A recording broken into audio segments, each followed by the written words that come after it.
Tamil, please listen. Tamil. आप बोलिए। सभापति महोदय, Please be seated. Please be seated.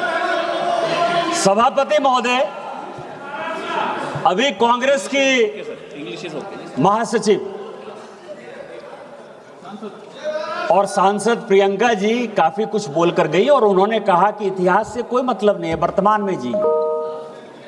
जो व्यक्ति, जो देश, जो समाज इतिहास को भूलता है वो अपने आप को मिट्टी में मिला लेता है। इतिहास से सीखना चाहिए, वर्तमान में जीना चाहिए।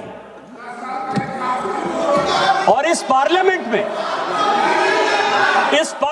में और इस देश में जिन दो चीजों पर बात होती है सभापति महोदय, हम लोग किस चीज पर चर्चा करते हैं?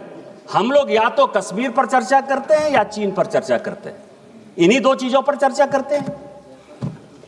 और प्रियंका गांधी और राहुल गांधी जी को लगता है कि नेहरू जी पर उनका एक स्टाम्प है। नेहरू जी आपके नाना हो सकते हैं, दादा हो सकते हैं, इस देश के वो पहले प्रधानमंत्री थे और उनके किए हुए कारनामे पर प्रश्न उठाने का मुझे पूरा अधिकार है।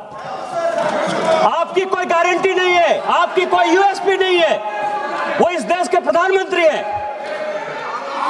और यदि लम्हों ने खता की, सदियों ने सजा पाई, तो हम जो सजा पा रहे हैं उसके बारे में प्रश्न उठाने का मुझे पूरा अधिकार है। एक किताब है सर जो नेहरू जी ने खुद लिखी और इस समाज को, इस देश को जानने का अधिकार है।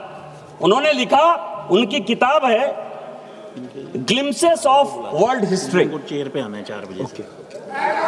और वही कांग्रेस की मानसिकता और विपक्षी पार्टियों की मानसिकता वहीं से निकलती है। ग्लिम्पसेस ऑफ वर्ल्ड हिस्ट्री में सभापति महोदय, नेहरू जी ने लिखा कि मोहम्मद गजनी जिसको गजनी और गोरी जिसको कि हम लुटेरा मानते हैं, जो आज का टेररिस्ट जिसको कहते हैं, वो उस जमाने का टेररिस्ट हुआ करता था, उसको वो कहते हैं कि वो वॉरियर था। उसको वो कहते हैं कि वो केवल अपने अंपायर को एक्सपेंड करने के लिए आया था और उसने हिंदुओं पर कोई जुल्म नहीं किया। ये ग्लिम्पसेस ऑफ वर्ल्ड हिस्ट्री में खुद मिस्टर नेहरू लिखते हैं। और यही आज की मानसिकता है। और दूसरी मानसिकता जिसमें कि नेहरू जी के किए हुए कामों पर ये परिवार क्वेश्चन उठाता है। मैं आपको बताऊं कि पाकिस्तान, जिसको कि माननीय गृह मंत्री जी ने बोला, मैं उसको आगे बढ़ाना चाहता हूं कि आखिर पाकिस्तान क्यों बना। और ये मैं सभी को बताना चाहता हूं कि पाकिस्तान क्यों बना। पाकिस्तान दो लोगों ने बनवाया, एक का नाम था मिस्टर जिन्ना, दूसरा का नाम था लियाकत अली।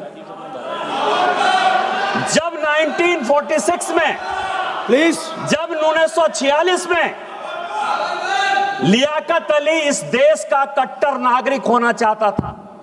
लियाकत अली वेस्टर्न उत्तर प्रदेश का था और वो यहीं बैठकर राजनीति करना चाहता था। 1946 में जब संविधान सरकार बनी, मिस्टर नेहरू ने और लियाकत ने अपनी आत्मकथा में लिखा है कि नेहरू ने अपनी बहन विजय लक्ष्मी पंडित को 1946 में जब मॉस्को का राजदूत बनाया, उस चीज से लियाकत इतना दुखी हुआ, परिवारवाद से इतना दुखी हुआ कि उसने उसी दिन डिसाइड कर लिया कि जिस दिन भारत का पार्टीशन होगा मैं पाकिस्तान चला जाऊंगा, और पाकिस्तान और हिंदुस्तान का बंटवारा हो गया। वही परिवारवाद आज कांग्रेस को यहां तक ले आई है सर, इस देश को यहां तक ले आई है।